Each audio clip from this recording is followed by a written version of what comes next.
The following podcast is brought to you by Iconic Nation Media. Welcome to Season 5 of Level Up Podcast. I'm your host, Kimberly Levy.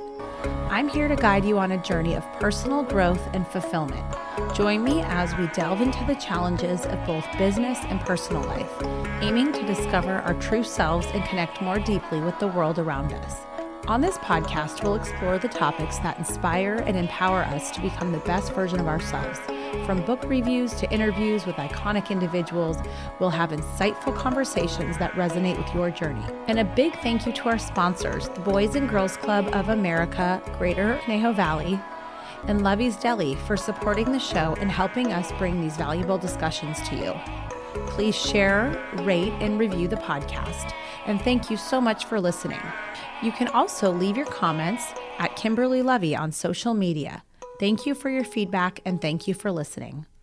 Hello and welcome back to Level Up Podcast. I'm your host, Kimberly Levy. Today I'm sharing with you one of my favorite people. Her name is Dr. Karen, who is a clinical psychologist. She is a licensed marriage and family therapist. She teaches lectures and publishes in the area of early development and attachment styles. She is an expert in early development and its effect on adulthood.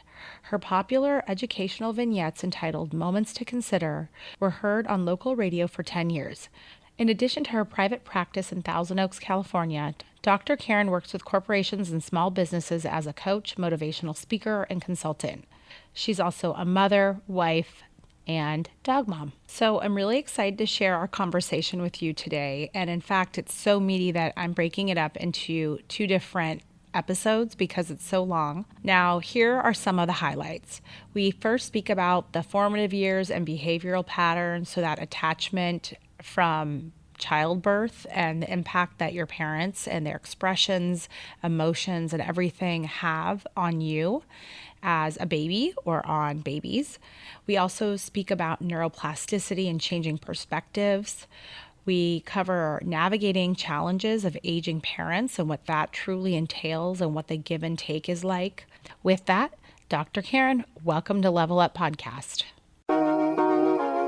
Dr. Karen, thank you so much for joining us at Level Up Podcast. I am so excited to have you here with us today. How are you? I'm thrilled to be here. Thank you. Thank you, Kimberly. You are just the cutest. I can't even take it.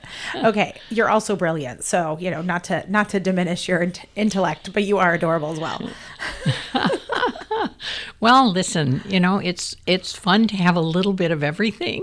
Yes, if you can. The whole package. Right. I love that for us. I love that for you. Yes. Okay, so you have such a plethora of knowledge, and I look forward to having you on. I'm already excited for your next episode because you guys, she sent me a list of like 3 pages worth of topics that she can cover as a clinical psychologist, and I was like, oh my God, I want every single one of these. So my goal is to have her back as a recurring guest because you'll see why. Okay. So Thank you. Well, it started a long time ago when I got the idea that it would just be fun to do small segments on everyday stuff. Just stuff. So I started a little radio program long ago, long before podcasts were ever even thought about, called A Moment to Consider. And in that, I ended up doing it for 10 years. So I wrote about a lot of different things and thought a lot about so many everyday life stuff.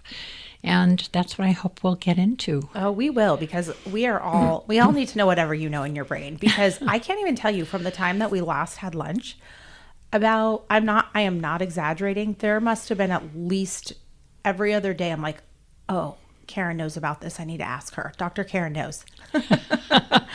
So I want to get into it because I don't know. I don't think my husband would agree with you. The ball and chain, how that goes. So there's a lot of topics that we cover here, a lot of unpacking of stuff. So you're definitely in the right place with us. And one of the things that I thought we could start with is a look at our infancies. So what what impact does our infancy have, as babies on the rest of our lives, and all of the reasons why it matters, like psychologically. Oh, Kimberly, you picked the perfect place to begin, because it all begins at that. All begins. Yes, well, it begins really not at conception, but the birth. Certainly, there is much going on in the tummy, and we can talk about that another time.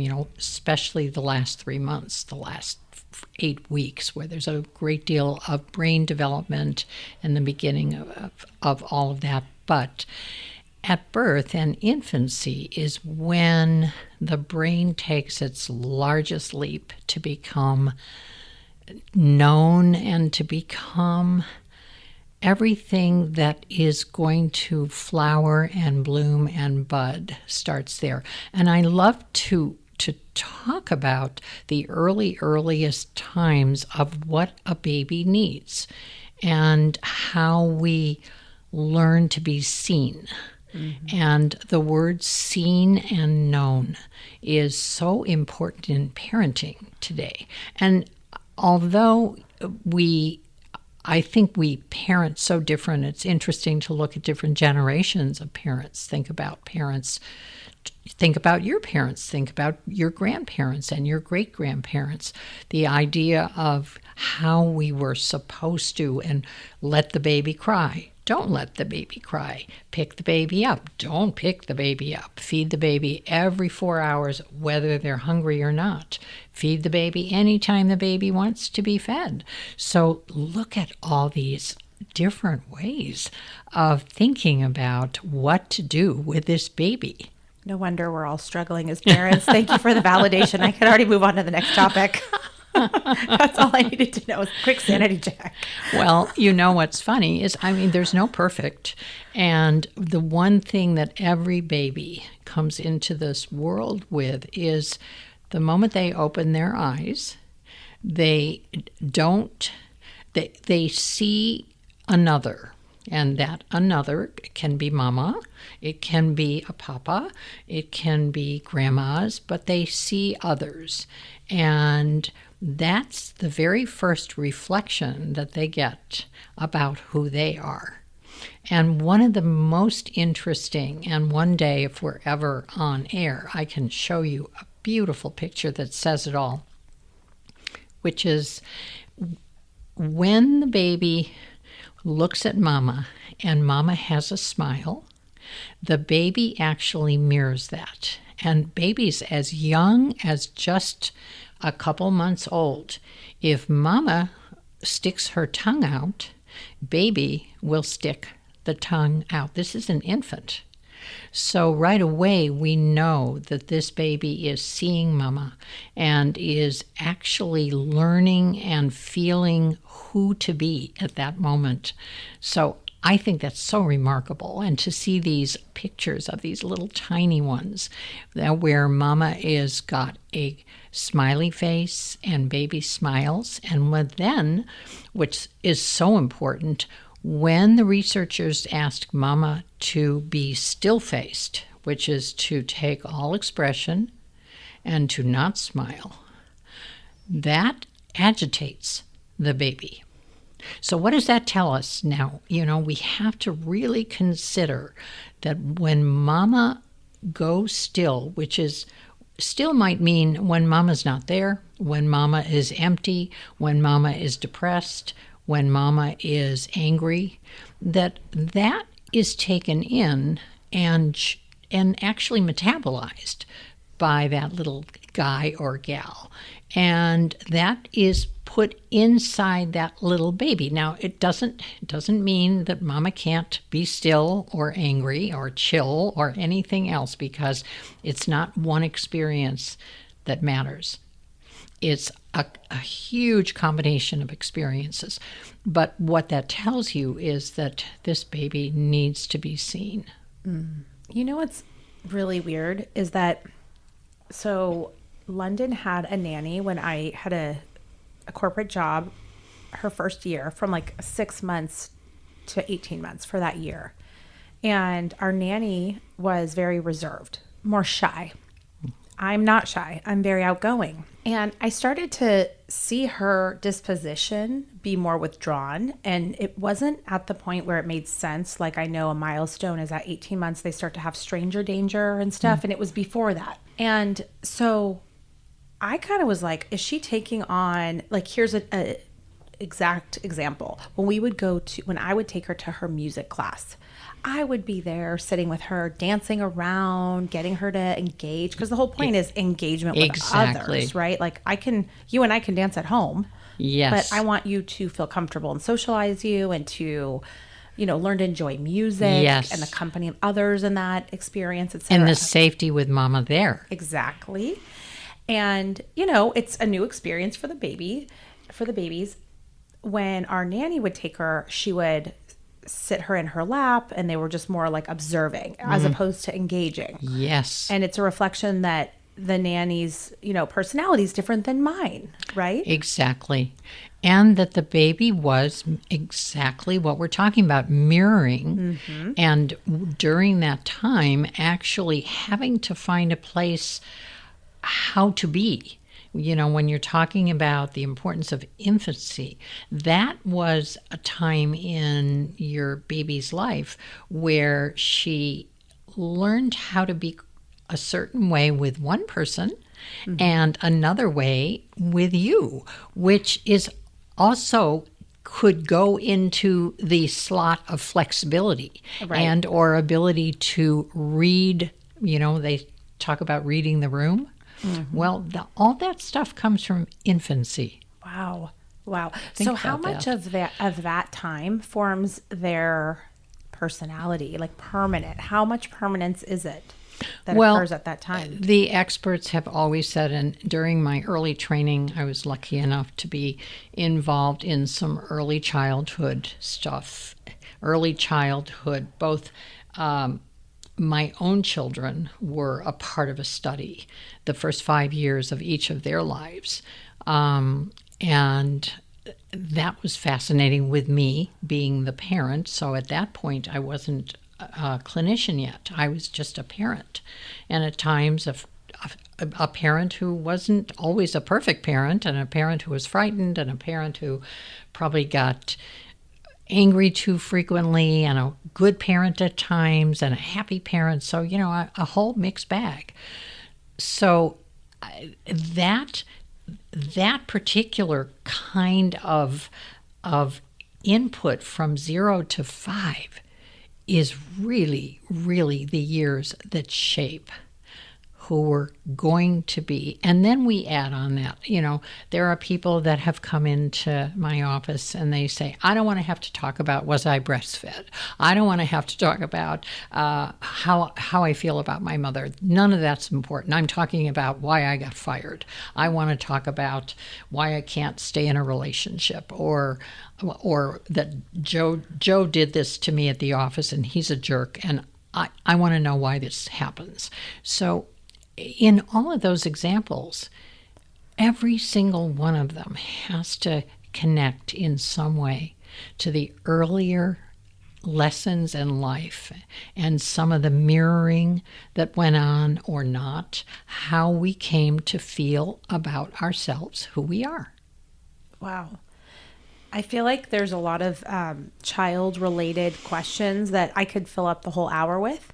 So what I'm going to do is I'm going to pivot us, but I'm gonna put a pin in this because Abby and I have a parenting podcast, and I think we can dive really deeply into the parenting related questions around this. Yes. But I love to know that this is in fact really important, really a formative time. And that's why when you're in a therapy session or whatever, they really start at the beginning. Yes. And what's so interesting is some people actually are afraid to go into therapy, and that can be another whole discussion, because they don't want to go into and start at the beginning. They feel like it's a waste of time, it's a waste of money, and they don't know that it has value. It does have value. However, there are ways to not have to go into what happened early, because a good therapist or somebody who's got really good training, you can start with today. And by the end of a certain period of time, whatever the issues that you want to bring up, we're going to be able to connect some of those to an earlier time. Mm-hmm. We may not be talking about infancy, but we may be ending up talking about your teenage years or when something first began that you can remember. So everything can eventually tie back. Nothing stands alone. Mm-hmm.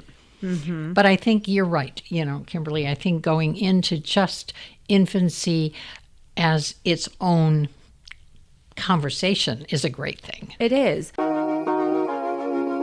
And I think what's so fascinating amongst a myriad of other things is I find that you go from being so malleable and so impressionable and a sponge and all these things to it being harder and harder to adapt and so rigid. And I actually find like a lot of my time is spent, and people around me, I know at my age, almost 40, we have almost the opposite problem.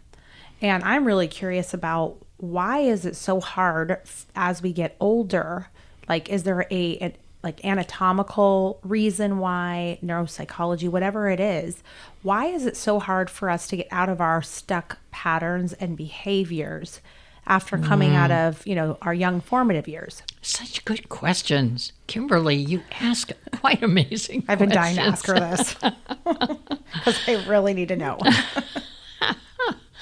Well, if you think about it, rigidity is think about a mold that something beautiful comes out if you pour liquid, whatever, plaster or something, even a Jell-O mold. You use the mold to form this beautiful pile of Jell-O. And I think that what we do in becoming rigid is that we find rules. As you learn from childhood on what works and what doesn't, you adapt a kind of style that works.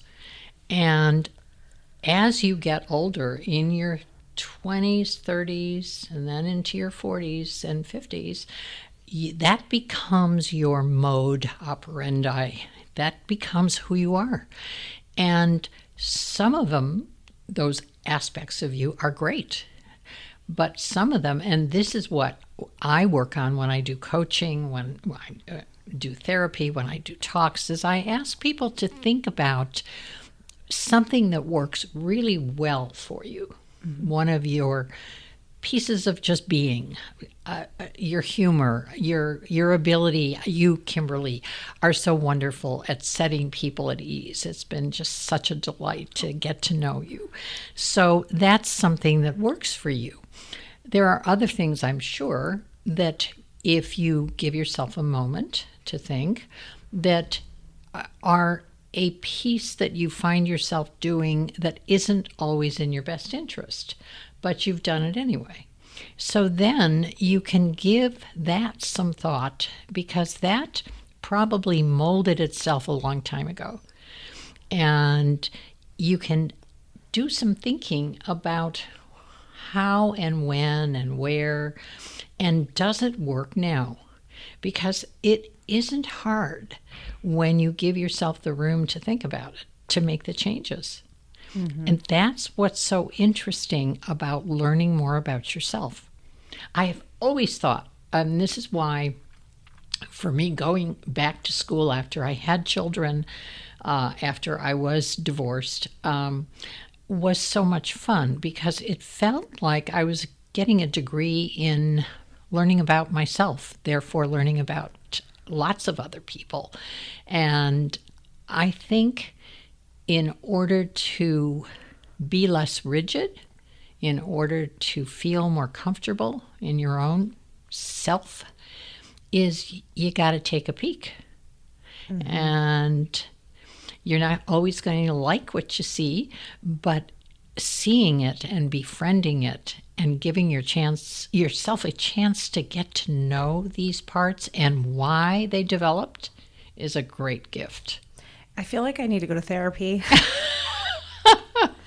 Seriously. Well, today it's so weird you just said all of that, because today I was standing in my laundry room and, after running around cleaning up and doing this and doing that, and I don't know why, but it hit me like a ton of bricks that there's certain things that I want to work on that aren't serving me. And I just kind of stood there and I just like digested it. It was the weirdest thing. It was such a deep, honest realization. How wonderful. It didn't feel wonderful. I'm going to be very honest with you. It really didn't, actually. Well, yes, and that's part of how you're right. When we catch ourselves feeling not good in those moments, but if you think about it now, it's offering you an opportunity. That's okay. So that is what I came to. So after I had this chat I was therapizing myself. It's cheaper. Not as good quality. You get what you pay for. But I will say, after I kind of like had my realization in my moment, I actually took a deep breath because I realized this is an opportunity. Exactly. I can change. And it actually set me a little bit free. It was really weird. Absolutely. There's your deep breath. After you've felt the ugh about it all. Yes. Then you get to go, there's another possibility. What's your hourly rate, and are you booked next Tuesday? Because I think we need a deeper dive, not recorded. Okay, sorry. Very cute. You're very cute. Okay, that's helpful. Is there something from a neuroscience perspective around like something with our synapses hardening, or they're not firing as frequently? Do you know anything about that? Well, why we remain stuck as we age? I really think, actually, because you and I guess we'll have to get this over with, and maybe we'll have to do it several times as maybe new listeners tune in, but you are on the younger and the beginning side, with younger children. And I have been around for, a long time. And although I still feel young, my body tells me that I've been around, have lived many, many centuries. Actually decades, but sometimes it feels like centuries. Just depends.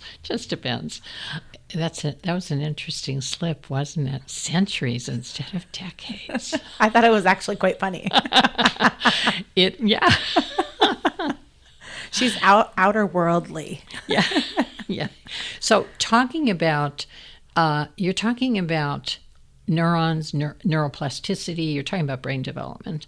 And in that area, what they've learned in the last few years is we have more neuroplasticity than we ever thought we did. We used to think that years ago, probably when my grandparents were in their 40s and 50s, they began to be, quote, old.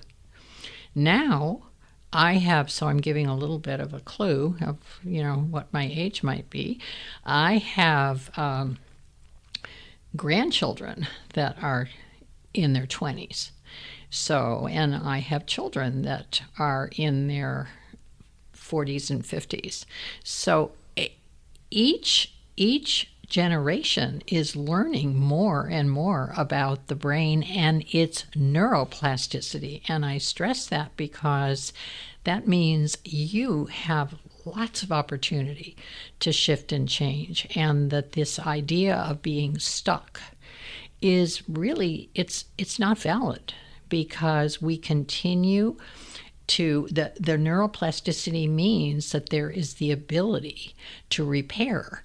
And so, yes, there is going to be some aging process, which has some damaging effects, but there's also the process of new neurons and new electrical firing and new connections being made so that we can regain and add new things. And interestingly enough, when you were talking about that, when I look at older people, older 70s and 80s and even 90s now, because now 90s has become the new, that's now becoming more and more possible.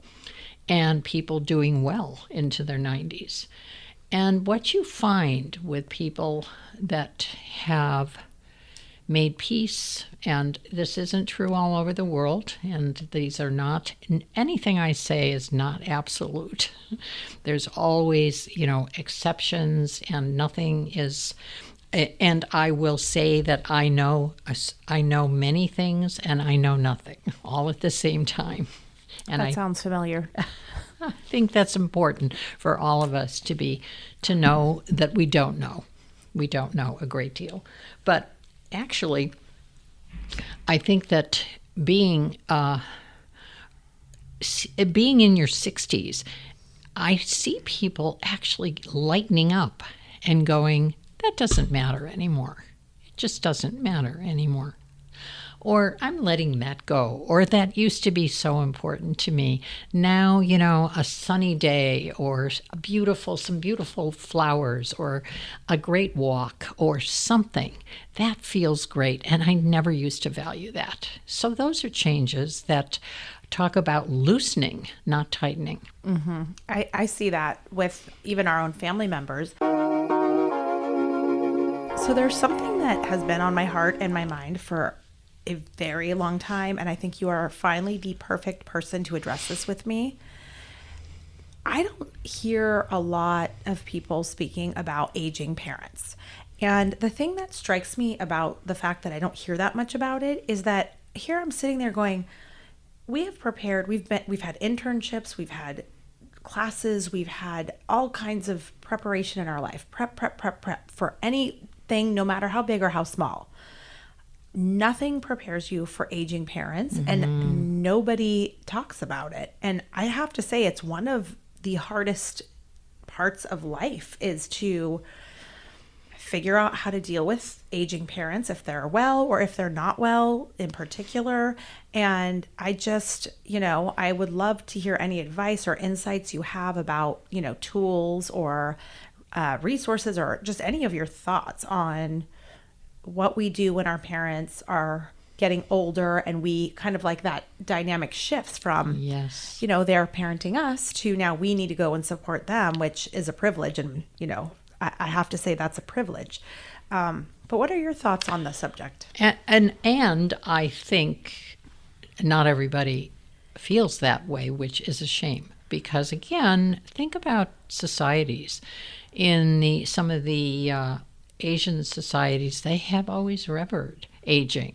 Yes. And they have part of their life planning is to include and take care of their elders, and that their elders really are the ones they go to and hold a deep respect and love for them until the very end. I think we're talking about something societal in Western society where we have put so much emphasis on youth and beauty, and what we want to actually deny is that is a fleeting, it's a beautiful and wonderful and joyous time of life to feel beautiful, to feel energetic, to feel all these things. And aging then happens. But when you're talking about it, Kimberly, what strikes me as you ask that is that aging happens at a time where you're the busiest. And that is one of the things, and especially think about this with women. Women have come into the workplace. Women are finding their footing. Back in when I first started, I was one of the first females to join with a psychiatrist, and I'll give you his name, Dr. James Masterson, who wrote a great deal about personality disorders and early developmental traumas and such. I was the first woman in his entire group to be able to lecture with him, and to be able to be part of his group. So, and that wasn't that long ago. So we've seen in the last 20 years a huge increase, and there's going to be ever more. So here you are, a woman in her prime, And your parents are growing older, and we have not really had that conversation about working women, women in the most powerful, productive time in their life, juggling both a career and moms and dads that are not the same as they were at your age. So yeah, it is not an easy. It's not an easy time, and I think that having conversations about it and the awareness that you're bringing to it, and the people that are listening can know that this is a natural phenomena, and it's going to take society to perhaps change our minds a little bit about elderly parents and how we want to protect them, how we want to educate, what resources we want to allot, how we want to help our younger generation know more about what they need, and how to open those kinds of conversations. Those are really important. Yeah. I think it's hard because usually everything's fine until it isn't. So some kind of traumatic health event happens with a parent. Oftentimes it's out of left field. Right. And it's shocking. And, you get put from you're in a state of, like you're saying, you're prime, you're working, you're doing your thing, everything's great until you get a phone call and something's not. And when that phone call comes, it hits you like someone punched you in the gut. Right. And you go into full panic mode. And for me, I can say what's been helpful is moving closer to my parents. Yes. And I know you and I just shared that. So why, and this actually goes back to your comments about the Asian society. And I think Hispanic cultures are more, in that family. Yep. The intergenerational living situation all of a sudden makes perfect sense to me. So, and I think you did the same thing with your parents. Is that right? Correct. That my mother and father had their own very involved life, and I had moved a ways away from that. But at a certain point, it became very clear that we needed to live close together. And at that point, their life and maybe theirs was more orderly. What you're talking about, though, does happen and can upend many young people's lives. And I think now with housing shortages, and there is some conversation about the possibility of maybe we could reinstate what used to be. If you think about it, I know if I'm recalling my history of remembering stories of immigrants and my grandparents, that they did live with their sisters and brothers and mother and father, and everybody stayed pretty tight and close. And then there was this great migration of everyone saying, well, I'm going to live in Europe, or I'm going to live on the other side of the country.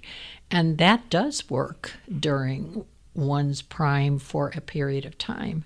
But then if you are close to your family and you want to be there, it requires you making some decisions, and often hard decisions. Yes, it really does. And I know not everyone's close with their parents. Our family's very close, but I will also say that I think when there's physical distance, it actually brings on more emotional stress to the situation, as at least the child. I don't know how the parent feels in this situation, but because in the back of your mind, you're worried. You don't know, you can't just check on them. So I actually find that living close to my parents now has really alleviated my stress, because I am constantly able to check in.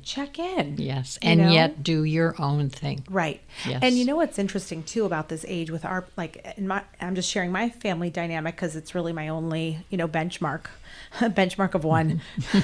Sorry. It's good enough. You're very good. It's not statistically significant, but here we are. I find that we actually are doing a dance. So some days my parents come over and they're helping me. So for example, my mom will come over and she'll help me cook, and she's a wonderful cook, and she'll teach me things, and I really soak up those moments to see exactly how she chops the onion a certain way. I'm really paying attention to every little detail, because your mom does it only the way your mom does it, and nobody does it like your mom. Yes. So some days it's a take. The next day it might be, for example, they need you to come over and check on them. So it's a give. Mm-hmm. So we're in this really beautiful dance that, again, to me, it's a privilege, because we're close enough where we can do it. Yes. And they're here and I'm present with them. But it's this give and it's a take. But the days that it's a give, it's one, yes, it's stressful, like you just pointed out, because we're at the height of, we're balancing work, we're balancing kids, we're balancing everything. And then it's another give. But it's also scary because unless you have some kind of medical background, which I have zero of, you don't really know how to gauge if they are okay or not. Right.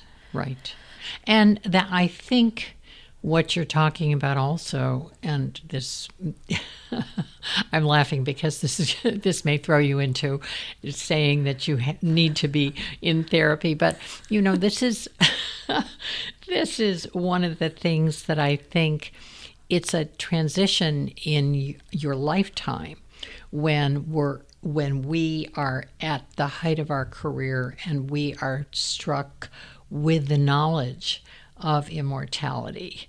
And that really doesn't happen certainly doesn't happen when we're teens. It doesn't happen in our 20s.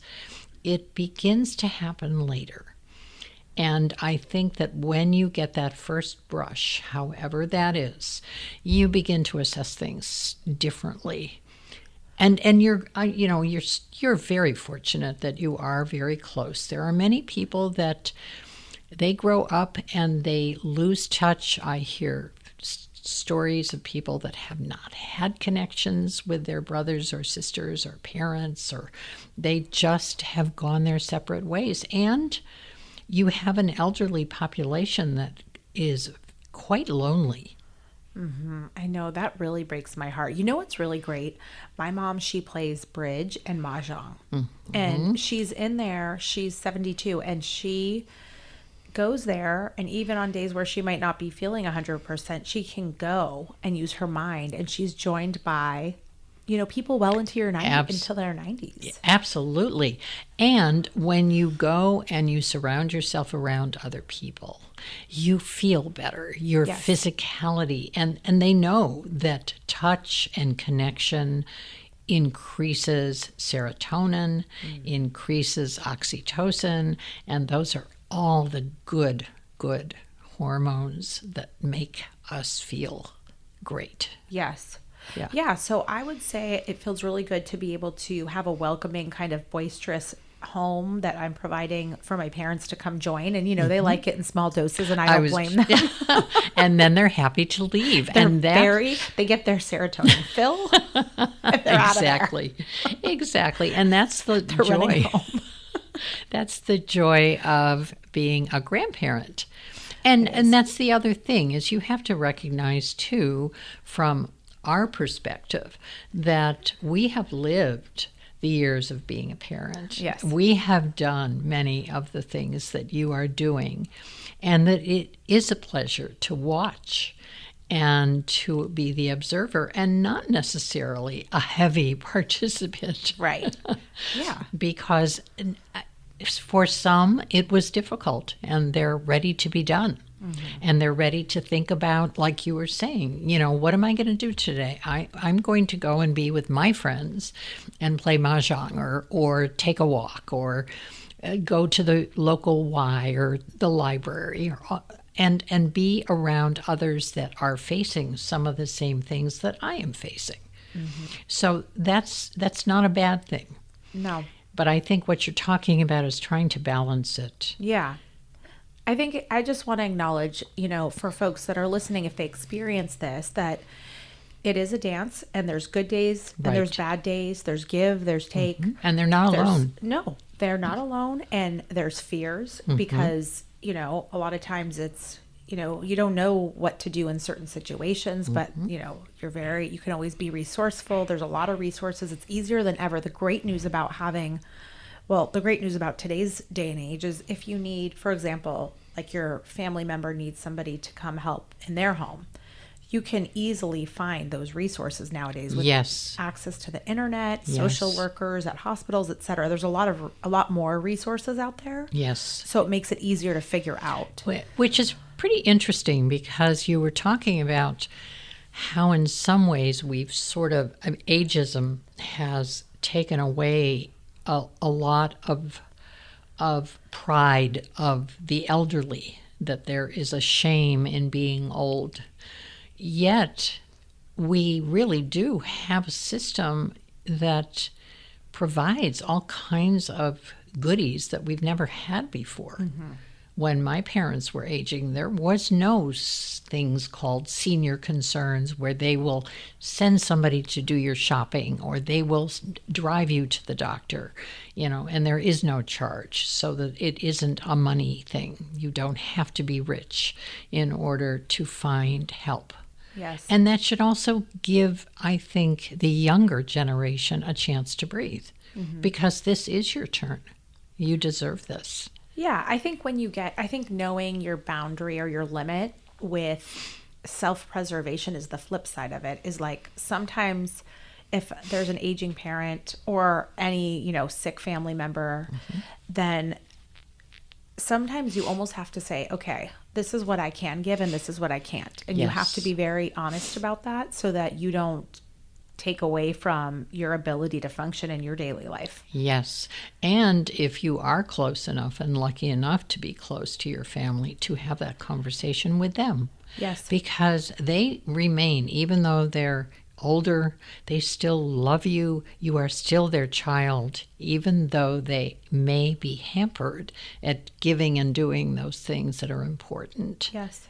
Physically. So, yeah, I think what I take from this conversation, and thank you for talking it out with me, is like, one, you're not alone if you have aging parents and you feel that stress of trying to figure out the balance. Two, if you're lucky enough to be near your parents, enjoy those moments of the giving and the taking both, and just really soak up those moments and, be present with them. Three, there's a lot of resources out there, and it's okay if you have to set a boundary for your own mental health. It doesn't make you selfish. It doesn't make you not a good child. You should not be feeling, I don't like to use the word, but you don't need to have to feel, Kimberly, as if you, the younger person, has to do it all. Yes. There is help. Yes. So it's all great stuff. It's all things that I'm learning. See, we're talking about stuff. I just used the word stuff. Yep. You said you want to talk about stuff. I told you I got plenty of stuff. There is stuff up the wazoo, as we say. She's for sure sending me a bill after this. I know it. You guys are basically sitting in on my therapy session, so thank you. I hope you're getting something from it, because I certainly am. All right. That is it for today. Thank you very much for listening, and be sure to follow us at Iconic Nation Media and send us a direct message and comment on some of our posts so that we can hear your feedback and incorporate them into our show. We appreciate you listening, and we look forward to catching you next week.